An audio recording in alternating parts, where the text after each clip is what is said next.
வட தமிழ்நாடு முழுவதும் வெள்ளக்காடாக காட்சியளிக்கிறது. மக்கள் வெள்ளத்தில் தத்தளித்துக் கொண்டிருக்கிறார்கள். திருவண்ணாமலையில் மலைச்சரிவில் நீங்க மண் சரிவு ஏற்பட்டு 7 உயிர்கள் பலியாகி இருக்கிறது. இந்த துயரமான காலகட்டத்திலும் கூட இந்த அண்ணாமலை வன்மத்தை கக்கி இருக்கிறார். அண்ணாமலை கக்கி இருக்கக்கூடிய வன்மம் இருக்குல்ல, அது வன்மம் கூட இல்ல, அது விஷம், நஞ்சுன்னு நான் சொல்லுவேன். மக்கள் இவ்வளவு துயரத்தில் இருக்கின்ற பொழுதும் கூட ஒருவரால் இவ்வளவு வன்மத்தை கக்க முடியும் என்று சொன்னால் பாஜக எவ்வளவு ஈவி இரக்கமற்ற கட்சி அப்படிங்கிறத தயவு செய்து மக்கள் இந்த நேரத்திலாவது புரிந்து கொள்ள வேண்டும். நீங்க அதை பார்த்தாலே கேட்டாலே நமக்கு பிபி ஏறுது. அதை பற்றி தான் விரிவாக இந்த தருணத்தில் நான் பேச வேண்டிய கட்டாயம் இருப்பதால் நான் பேசுகின்றேன். அனைவருக்கும் வணக்கம். மிகுந்த ஒரு வருத்தமான துயரமான ஒரு மனநிலையிலேயே இந்த வீடியோவுக்குள் நான் செல்கின்றேன். காரணம், விழுப்புரம், கடலூர், திருவண்ணாமலை உள்ளிட்ட மாவட்ட மக்கள் பெரும் சொல்லனா துயருக்கு உள்ளாகி இருக்கிறார்கள். வரலாறு காணாத மழை பொழிவார். 51 சென்டிமீட்டர் மழை. மனசாட்சியோடு சொல்ல வேண்டும் நிர்மலா சீதாராமன் அவர்கள். இதற்கு முன்பு இதே மாதிரி சென்னை பெருமழை வெள்ளத்தின் பொழுது தமிழ்நாடு அரசு ஒரு கேள்வி எழுப்பியது. சுற்றுச்சூழல் ஆர்வலர்கள் ஒரு கேள்வி எழுப்பினார்கள். இந்திய வானிலை ஆய்வு மையம் மிக துல்லியமாக இதை கணிக்க தவறிவிட்டது என்று சொன்ன பொழுது அதெல்லாம் இல்லை, நாங்கள் சரியாக சொன்னோம் என்று சொன்னார்கள். மனசாட்சியோடு சொல்லுங்கள். 51 சென்டிமீட்டர் மழை பெய்யும் என்று நீங்கள் சொன்னீர்களா? ஒன்றிய அரசு சொல்லியதா? ஏதாவது முன்னெச்சரிக்கை நடவடிக்கைகளுக்கு ஆயத்தப்படுத்தினீர்களா? எதுவும் இல்லை. ஒரு மிகப்பெரிய வரலாறு காணாத மழை. ரோட்டுல வீட்டுக்குள்ள எல்லாம் தண்ணி, ரோடெல்லாம் தண்ணி, வீதிகளில் எல்லாம் தண்ணீர். மக்கள் உணவின்றி, குழந்தைகள் பாலின்றி தவித்துக் கொண்டிருக்கிற பொழுது மிக வேகமாக களத்திற்கு விரைகிறார்கள் முதலமைச்சரும் துணை முதலமைச்சரும். இவங்க ஒரு பக்கம் களத்தில் நிற்கிறாங்க. எதிர்கட்சி தலைவர் எடப்பாடி பழனிசாமி போய் ஆறுதல் சொல்லுகிறார். பல்வேறு கட்சி தலைவர்கள், டாக்டர் அன்புமணி ராமதாஸ் கூட பல இடங்கள்ல போய் அவரால் முடிஞ்ச என்ன செஞ்சிருக்கிறாரு, நலத்திட்டங்களை செஞ்சதை செய்திகளில் பார்க்க முடிகிறது. தேமுதிக சார்பில் களத்துல போயிருக்கிறாங்க. ஆனால் இந்த எல்லாரும் களத்தில் நிக்கிறாங்க. நான் இதுல அரசியல் பேச விரும்பல, தயவு செய்து நான் அரசியல் பேச விரும்பல. ஆனால் அண்ணாமலை இவ்வளவு பெரிய துயரம் நடந்து கொண்டிருக்கின்ற பொழுது கோவையில் வலதுசாரி சிந்தனையாளர்களை எல்லாம் கூட்டி வைத்துக் கொண்டு இவ்வளவு துயரமான சூழல்ல அண்ணாமலை என்ன பேசுறாரு தெரியுமா? எவ்வளவு பெரிய வன்மத்தை கக்குறாரு தெரியுமா? தமிழ்நாட்டில் எந்த திட்டங்கள் வந்தாலும் அதை எதிர்க்கக்கூடிய சக்திகள் இங்கே இருக்கிறார்கள். வழக்கம் போல அவங்க பேசுவாங்கல்ல, தேச விரோத சக்திகள் அப்படின்னு. டங்ஸ்டன் சுரங்கம் மதுரை மாவட்டத்தில் அமைப்பதற்கு எதிர்ப்பு வலுத்திருக்கிறது. அதனால பல்வேறு நம்முடைய பாரம்பரிய புராதன சின்னங்கள், பல கோவில்களுக்கு ஆபத்து எல்லாம் சொல்றாங்க. அதை பத்தி எல்லாம் இவங்களுக்கு கவலை இல்லை. இவங்களுக்கு எப்படியாவது எவனுக்காவது கொண்டு போய் என்ன செஞ்சிடணும், எதையாவது வித்தரணும் ஒன்றிய பாஜக அரசுக்கு. அப்படி அந்த டங்ஸ்டன் சுரங்க ஆலை அமைப்பதற்கான வேலைகளை எடப்பாடி பழனிசாமி காலத்துல தமிழ்நாட்டுல அதற்கான என்ன சொல்றது, இந்த ஒரு டங்ஸ்டன் சுரங்க பணி ஆரம்பிப்பதற்கான தொடக்க புள்ளி எங்க தொடங்குச்சுன்னா எடப்பாடி பழனிசாமி ஆட்சி காலத்துல. ஆனால் அவர் அதை மறைத்து விட்டார் நாட்டு மக்கள்கிட்ட. இன்னைக்கு திமுக அரசு அதை எதிர்க்கிறது. வேணாம், மக்களின் உணர்வுகளுக்கு நாங்கள் மதிப்பளிக்கிறோம், மக்களோடு நிற்கிறோம், அந்த சுரங்க பணிகளை நிறுத்துங்கள் என்று சொல்லிக் கொண்டிருக்கின்ற பொழுது இந்த அண்ணாமலை நேற்று பேசுகிறார். டங்ஸ்டன் சுரங்க இந்த அண்ணாமலை நேற்று பேசுகிறார். டங்ஸ்டன் சுரங்கம் அமைப்பதற்கு தமிழ்நாட்டில் எதிர்ப்பு தெரிவிக்கிறார்கள். இது கண்டிக்கத்தக்கதுங்கிறது. எதை கொண்டு வந்தாலும் எதிர்க்கிறார்கள் என்று பேசுகிறார். ஸ்டெர்லைட் ஆலை மூடப்பட்டதால் நமக்கு பெருமளவில் தாமிர பற்றாக்குறை ஏற்பட்டிருக்கிறது என்று பேசுகிறார். வச்சுக்கோங்க, குஜராத்ல கொண்டு போய் வைங்க, உத்தரப்பிரதேசத்துல வைக்க வேண்டியதான. உத்தரப்பிரதேசத்துக்கு ஏன் எந்த தொழிற்சாலையும் போக மாட்டேங்குது? ஏன்? இப்ப தமிழர்கள் இளிச்சவாயர்கள் நினைச்சிட்டு இருக்கீங்கல்ல பாஜக அரசு. இப்ப இதை எப்ப பேசுறா பாருங்க. எனக்கு என்ன ஆத்திரம் வருத்தம் நாங்க, தயவு செய்து மக்கள் நிதானமா கேளுங்க கொஞ்சம். ஏன்னா அவ்வளவு கோபம். நீங்க சென்னையில கணுக்கால் அளவு தண்ணி இருந்துச்சுங்க. சென்னையில கணுக்கால் அளவு தண்ணி இருக்கின்ற பொழுது இந்த அண்ணாமலை போட்டை எடுத்துட்டு போனாரா இல்லையா? தயவுசெய்து சொல்லணும் மக்கள். போட்டை எடுத்துட்டு போனார்ல, சினிமா ஷூட்டிங் நடத்தி அவமானப்பட்டார்ல, அசிங்கப்பட்டார்ல. பின்னாடி ஒருத்தர் நடந்து போறாரு, அவருக்கு கணுக்கால் அளவு தண்ணி இருக்கிறத பார்த்து ஐயோ டே தம்பி வெளியில போடாடே போடாடே நீ நின்னா தெரிஞ்சிருண்டான்னு கத்தி அந்த வீடியோ வைரலாகி கணுக்கால் அளவு தண்ணியில போட் எடுத்துட்டு போய் இவங்க வந்து சினிமா ஷூட்டிங் நடத்தி அம்பலப்பட்டு அசிங்கப்பட்டு போனார்கள் என்று தமிழ்நாடே என்ன செஞ்சது? காரி துப்பிச்சு. நீங்க அங்க போனீங்கல்ல, நேற்று இப்ப இன்னைக்கு வந்து விழுப்புரமும் கடலூரும் மக்கள் சொல்லனா துயருக்கு ஆளாகி இருக்கிறார்கள். போனீங்களா அங்க? பாஜக போச்சா? அண்ணாமலை போனாரா? மாறாக கோவையில் குழு அறையில் கூடி கொடிசியா அரங்கத்திற்குள் நீங்க என்ன பேசிட்டு இருக்கீங்க? தமிழ்நாட்டில் டங்ஸ்டன் சுரங்கம் அமைக்க எதிர்ப்பு தெரிவிக்கிறார்கள் பேசிட்டு இருக்கீங்க. இது போன்ற பல திட்டங்களால் தான் நிலத்தடி நீர் பாதிக்கப்படுகிறது, நிலச்சரிவுகள் ஏற்படுகிறது. இது மாதிரியான பல திட்டங்களால் தான் சுற்றுச்சூழல் பாதிக்கப்படுகிறது. நாங்க எல்லாம் கத்திக்கிட்டு இருக்கும்போது கரெக்டா இங்க ஒரு பேரிடர் நிகழ்கிறது. இந்த பேரிடர் நிகழ்கிறது. இது போன்ற பேரிடர்கள் இனி வரும் காலங்களில் அதிகரிக்கும் என்று சூழலியலாளர்கள் கதறி துடித்துக் கொண்டிருக்கின்ற இந்த தருணத்துல கூட ஒருத்தனால இப்படி பேச முடியும் அப்படின்னு சொன்னா மக்களை அவர்கள் கொஞ்சமும் நேசிக்கவில்லை என்பது தமிழ்நாட்டு மக்கள் புரிந்து கொள்ள வேண்டும்.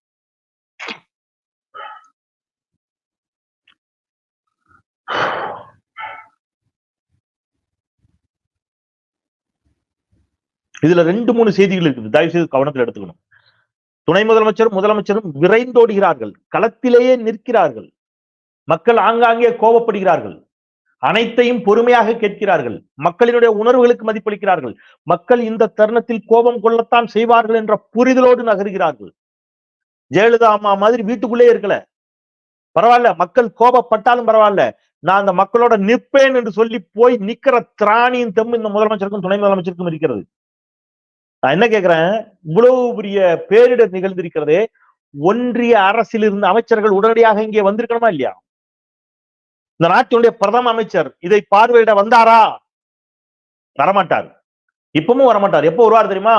இதெல்லாம் சரியாகி நிலைமையெல்லாம் சீராகி அவர் ஹெலிகாப்டர்ல போறதுக்கு சுமூகமான சூழல் இருக்கின்ற பொழுது அப்படியே ஹெலிகாப்டர்ல ஒரு ரவுண்ட் அடிச்சு பார்க்கலாம். ஒருவேளை அதுவும் அவருக்கு மூடு இருந்தா பார்க்கணும் அப்படின்னு அவருக்கு மூடு இருந்துச்சுன்னா வருவார் இல்ல. ஆனா நீங்க சொல்லுவீங்க, இங்க களத்தில் இருக்கக்கூடிய முதலமைச்சரையும் துணை முதலமைச்சரையும் நீங்க அவ்வளவு கேள்வி கேட்பீங்க, நிதி கேட்டா தர மாட்டீங்க, எவ்வளவு மழை பெய்யும் சொல்ல மாட்டீங்க. நான் கேட்கிற, திட்டமிட்டு பழி வாங்குகிறீர்களா தமிழ்நாட்டை நான் கேட்கிறேன். எனக்கு டவுட்டா இருக்கு உள்ளபடியே. திட்டமிட்டு ஏதாவது பழி வாங்குறீங்களா? தமிழ்நாடு அரசுக்கு கெட்ட பெயர் ஏற்படுத்த வேண்டும் என்ற அரசியல் காழ்ப்புணர்ச்சியிலேயே எதையாவது வேலை செய்றீங்களா? தெரியல. அப்படி அப்படி சிந்திக்கக்கூடிய இடத்துக்கு நீங்க தள்ளிட்டீங்க. ஏன்னா போன முறை சென்னையில பெருமழை வெள்ளம், ஐயா தர வேண்டிய நிதியும் தரல, இந்த பெருமழை வெள்ளத்துக்கு இயற்கை பேரிடராக அறிவித்து நிதியை தாருங்கள் கேட்டோம். இதை இயற்கை பேரிடராக அறிவிக்க இயலாது என்று சொன்னீர்கள். நிதி தாருங்கள் என்று கேட்ட போது நாங்க என்ன ஏடிஎம் மிஷினா வச்சிருக்கோம்னு கேட்டீங்க, கேட்டீங்களா இல்லையா? அப்பதான் உதயநிதி ஸ்டாலின் கேட்டாரு, உங்க அப்பா வீட்டு பணத்தையா கேட்கணும்னாரு. உடனே கோவம் வந்துடுச்சு, ஆஹா இப்படி சொல்லலாமா அப்படின்னீங்க. இப்ப இந்த பிரச்சனை, இப்ப விழுப்புரம் கடலூர்லாம் தண்ணீரில் மிதக்கிறது. நாடாளுமன்ற உறுப்பினர்கள், திராவிட முன்னேற்ற கழகத்துடைய நாடாளுமன்ற உறுப்பினர்கள், திமுக கூட்டணி கட்சியை சேர்ந்த காங்கிரஸ் உள்ளிட்ட இடதுசாரிகள், பிசிக உள்ளிட்ட நாடாளுமன்ற உறுப்பினர்கள் நாடாளுமன்றத்தில் இதற்காக ஓங்கி தங்களுடைய உரிமை குரலை எழுப்புகிறார்கள். உடனடியாக அங்கே வந்து நீங்க வந்து என்ன செய்யுங்க, மீட்பு பணிகளுக்கு தேவையான அனைத்து உதவிகளையும் ஒன்றிய அரசு செய்ய வேண்டும், நிவாரணத்தை தர வேண்டும் என்று கேட்டால் முறையா எந்த பதிலும் வர்றதில்லை. எங்க பார்லிமெண்ட்ல அவையை ஒத்தி வைத்து விட்டு சென்று விடுகிறார் சபாநாயகர். நீங்க நாட்டுல என்ன நடக்கு பாருங்க. நம்ம இங்க இப்ப என்ன பிரச்சனைனா, நான் சொல்றேன், நீங்க எழுதி தர்றேன், இது நடக்குதா இல்லையா நீங்க பாருங்க. களத்துல முழுக்க மாநில அரசு இருக்குது, சரியா? ஆனாலும் மக்களுக்கு என்ன இருக்கும் இந்த டயத்துல, சொல்லனா துயரத்துல இருப்பாங்க, அப்ப சொல்லனா கோபத்துல இருப்பாங்க. இப்ப இது எல்லாமே மாநில அரசுடைய வேலை மட்டும்தான் அப்படிங்கிற மாதிரி காட்டி அமைதியா வீட்டுல உட்கார்ந்து வேடிக்கை பார்த்துட்டு இருக்கும் யாரு? பாஜக ஒன்றிய அரசும். இதெல்லாம் இதான உடனே போவாங்க. போன உடனே மக்கள் சொல்லுவாங்க, ஐயா ஒண்ணுமே கிடைக்கலையா, ஐயா இது நடக்கலையா அப்படின்னு அவங்களுடைய ஆத்திரத்திலும் கோபத்திலும் அவர்களுடைய ஆற்றாமையிலும் அவருடைய துயரத்தை கொட்டுகின்ற பொழுது இந்த பாஜக என்ன செய்யும் தெரியுமா? அந்த அண்ணாமலை போன்றவர்கள் என்ன செய்வாங்க தெரியுமா? மெதுவா அப்படியே அந்த கோபத்தை திசை மாற்றுவாங்க. என்னன்னு பாத்தீங்களா, இந்த திமுக அரசு எது களத்தில் தொடர்ந்து நின்ற முதலமைச்சரையும் துணை முதலமைச்சரையும் குற்றவாளிகளைப் போல சித்தரித்து விட்டு களத்திற்கே வராமல் அங்க உட்காந்துட்டு கோயம்புத்தூர்ல உட்காந்துட்டு அடுத்தது என்ன நாசகார திட்டத்தை தமிழ்நாட்டிற்கு கொண்டு வரலாம், என்ன மாதிரியான திட்டங்களை கொண்டு வந்து தமிழ்நாட்டுடைய இயற்கை வளங்களை சூறையாடலாம் என்று பேசிக் கொண்டிருந்த நீங்கள் நல்லவர்களாக்கி விடுவீர்கள் நாட்டு மக்களுக்கு. களத்திலே நின்றவங்களை நீங்க வந்து என்ன செய்வீங்க, மக்கள்கிட்ட எதிராக காட்டி நான் என்ன கேட்கறேங்க, இதெல்லாம் விடுங்க.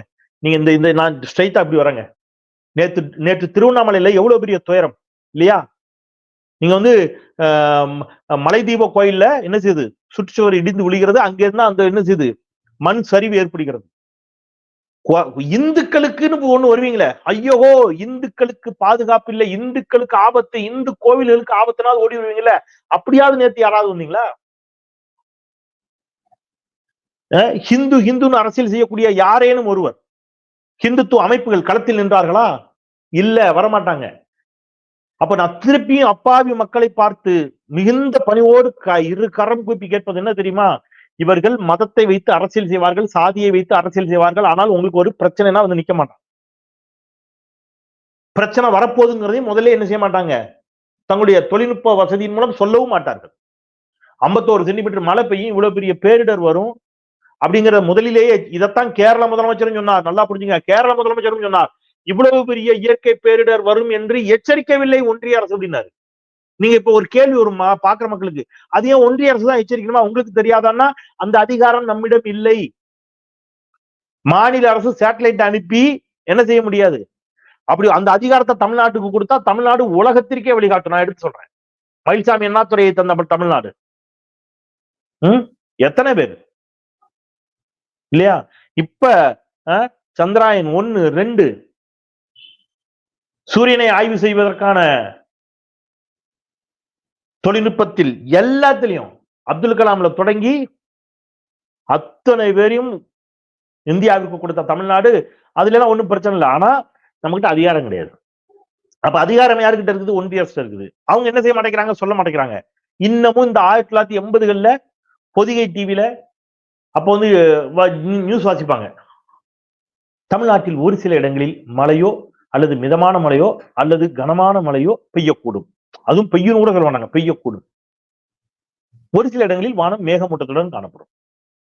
எப்படி இது உங்களுக்கு பெரிய அரிதான தகவல் இல்லையா? ஒரு சில இடங்களில் வானம் மேகமூட்டத்துடன் காணப்படும், ஒரு சில இடங்களில் மழையோ மிதமானது முதல் கனமானது வரை மழையோ பெய்யக்கூடும்.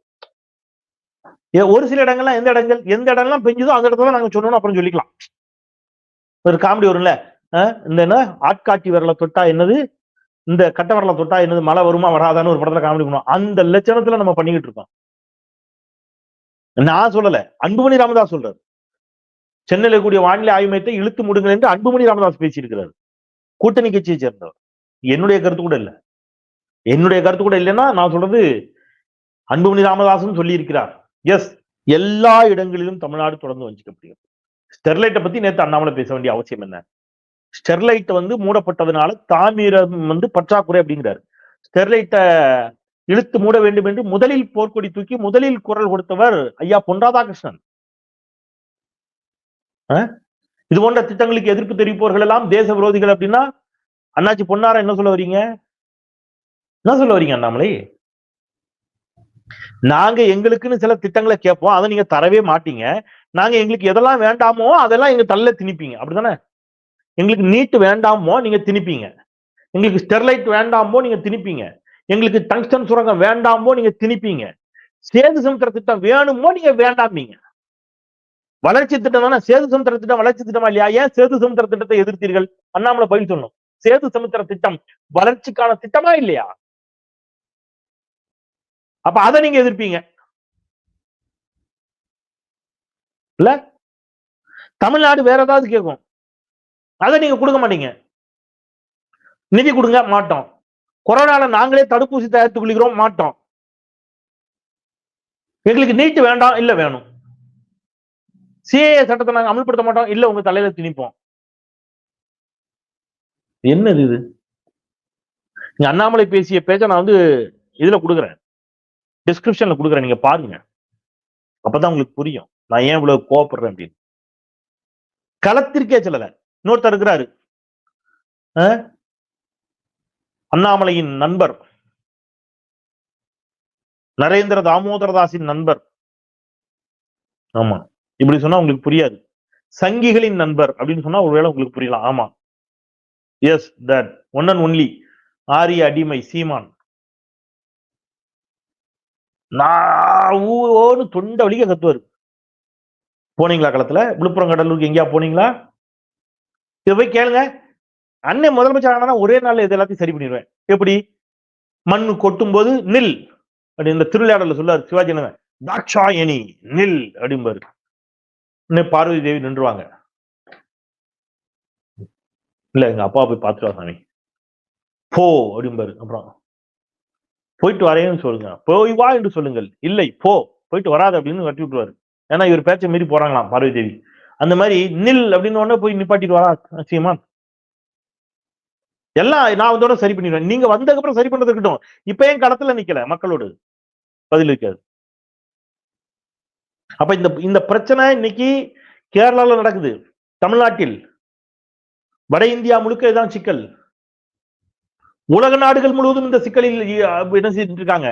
இன்னைக்கு சூழலியலாளர்கள் சொல்லுகிறார்கள், இன்னும் சில ஆண்டுகளில் சென்னை தீவா மாறிடுங்கிறாங்க, தனித்தனி தீவா இருக்குங்கிறாங்க. இங்க இருந்து ஒரு உதாரணத்துக்கு சொல்றேன், சென்னை தெரிஞ்சவங்களுக்கு தெரியும். இப்ப நம்ம நீங்க வந்து என்ன சொல்றது, அண்ணா நகர்ல இருந்து நீங்க வந்து பெசன் நகர் போனா பெசன் நகருக்கும் அண்ணா நகருக்கும் பஸ் கூட போகாது, ஒருவேளை படகுல தான் போகணும். நடுவுல எல்லாம் கடலா இருங்கிற மாதிரி சொல்றாங்க. தனித்தனி தீவுகளாக இருக்கும். கடல் மட்டத்திலிருந்து உயரமான பகுதிகள் தப்பிக்கும், கடல் மட்டத்திற்கு இணையான பகுதிகள் எல்லாம் நீரால் மூழ்கும் அப்படிங்கிறாங்க. அந்த அளவுக்கு இன்றைக்கு வந்து பனிப்பாறைகள் உருகி கொண்டிருக்கின்றன.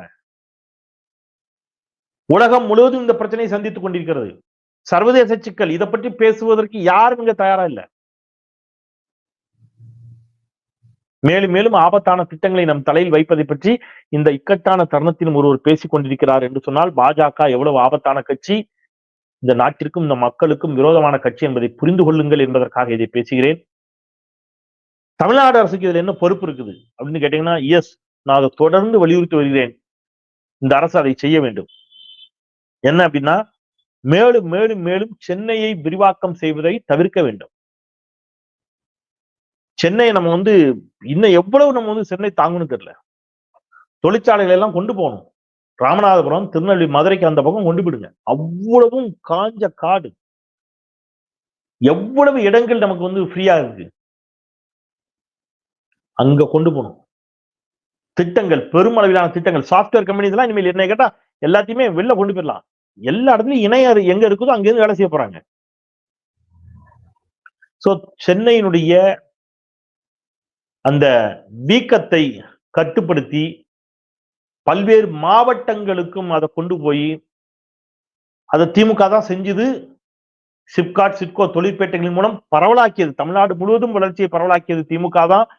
இதையும் இந்த அரசு செய்ய வேண்டும் என்று கேட்டுக்கொண்டு, இந்த துயரமான தருணத்தில் இயற்கை பேரிடரால் பாதிக்கப்பட்டிருக்கக்கூடிய ஒவ்வொரு தமிழர்களோடும் தமிழ் கேள்வி உணர்வு பூர்வமாக உங்களோடு நிற்கிறது, உங்கள் துயரத்தில் பங்கெடுக்கிறது.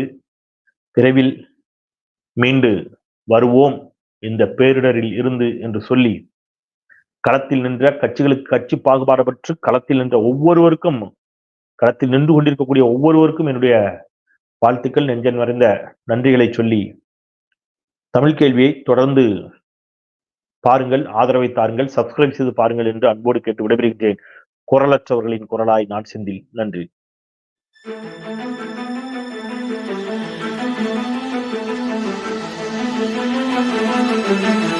Thank you.